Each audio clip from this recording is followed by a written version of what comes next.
Welcome back to Easy Algebra. So we want to look at today is exponents and exponential functions.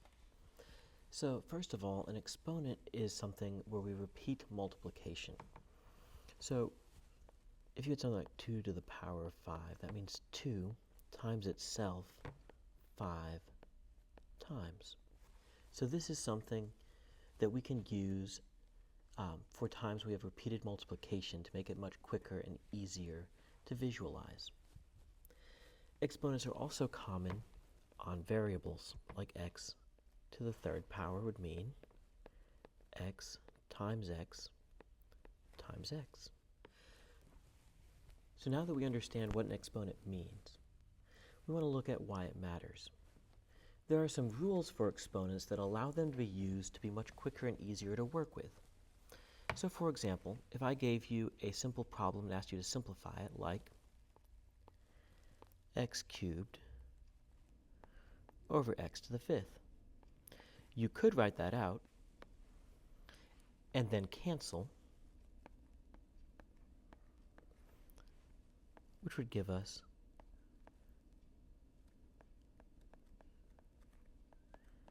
1 over x squared. While that is certainly an option, there's a faster way that we could have set up this problem using the rules of exponents. So what are the rules of exponents? So the rules of exponents allow us to simplify an exponential statement. So there's one for multiplication of two exponents. There's one for division of two exponents, or two exponential expressions, I should say. The rules of exponents allow us to simplify exponential expressions. There's a rule for multiplication of two exponential expressions. There's a rule for division of two exponential expressions. And there's a rule for raising an exponential expression to a power. But before we can look at those, we need to look at the setup. You always have a base raised to a power. So here, the bases have to be the same. So when we're going to use x as our base. When we're looking at these, x always has to be the same value. So when we multiply two expressions, x to the n times x to the m, this will give us x to the n plus m. And let's look at why. This is true because if we take x to the third power and multiply it times x to the fourth power, we could expand that. X cubed become x times x times x times x to the fourth would become x times x times x times x. And then we could just count it out. How many x's do I actually have? And we see what's happening here. We now have x to the 7, which is 3 plus 4. So really, this is just a way of counting how many total x's we're multiplying. So that's our first rule. Our second rule is for division. X to the n divided by x to the m. So here, these will subtract. So we have x to the power of n minus m. Again, the reasoning here is very simple. If I had x cubed over x squared, I could write that as x times x times x over x times x. And these would cancel, leaving me with 1x over just 1, or x to the first power. We could obtain the same result by subtracting 3 minus 2 and the original exponents. Our next rule is for raising a power to a power, x to the n raised to the m power. So here, think about x to the third to the fourth power. We'd have x cubed times x cubed times x cubed times x cubed.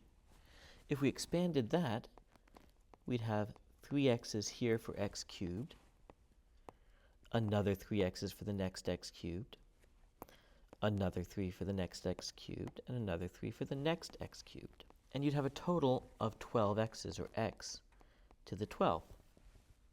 So looking at our original exponents 3 and 4, what would we do to get 12? We'd multiply them. So we would have x to the n times m. So now we have our rules of exponents, and we can start to apply those to simplifying expressions. So leaving our rules up on the top of the screen, we want to simplify the following expression. Here, we're raising something to a power. So we're going to raise 3 to the power of 2. We're going to raise x squared to the power of 2. And we're going to raise y cubed to the power of 2. All of that will be times. We're going to raise 2 to the power of negative 1. We're going to raise x cubed to the power of negative 1. And we're going to raise y to the power of negative 1. Now, 3 squared is 9. X squared squared, we multiply. 2 times 2 is 4. That becomes x to the 4th power.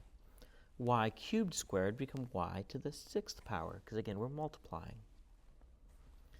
2 to the negative 1st would be 1 over 2. And that leads to another rule that we didn't write down, and that is that x to the negative n is equal to 1 over x. A negative power means that you're going to move it into a fraction. Or 1 over x to the negative n is equal to x to the n. So these should flip, and there should be an n in this one right there. So that gives us 1/2 x to the 3rd times negative 1 is x to the negative 3, which again could be put as a fraction, and then y to the negative 1st. So here, I'm going to multiply 9 times 1/2, which becomes just 9/2. I'm going to add the x to the 4th, or I'm going to multiply x to the 4th times x to the negative 3rd, which adds the exponents. 4 plus negative 3 becomes x to the 1st. Y to the 6th times y to the negative 1st is y to the 5th. So this would be my final answer for this problem.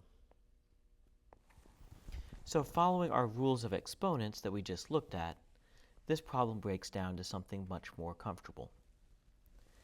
The second type of problem we look at here is an exponential function. These are a little bit different. So an exponential function is a function that involves an exponent variable.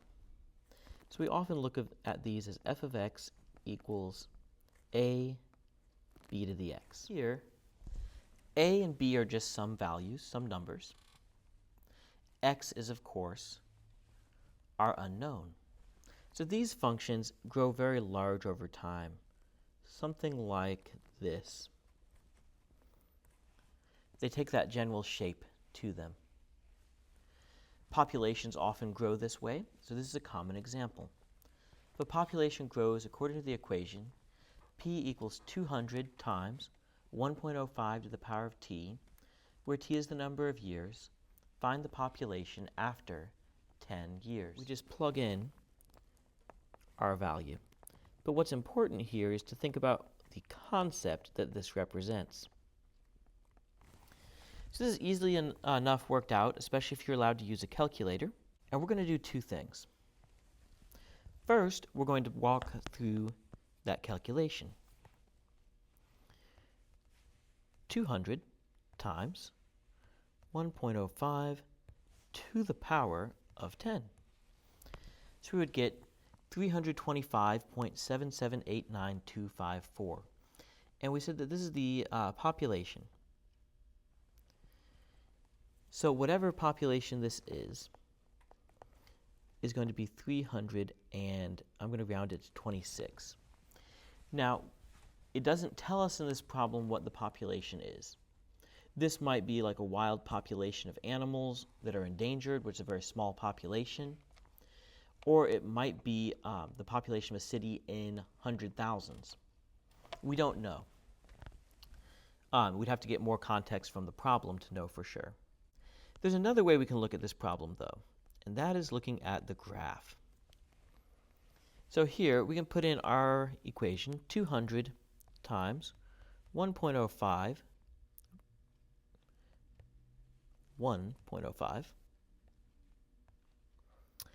to the power of x. I'm going to set my own axes here.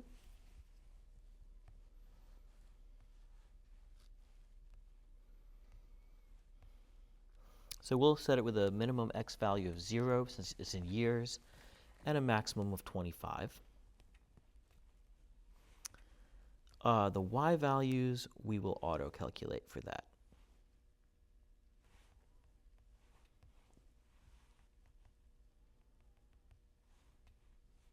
So here's what our graph would look like over the first 25 years.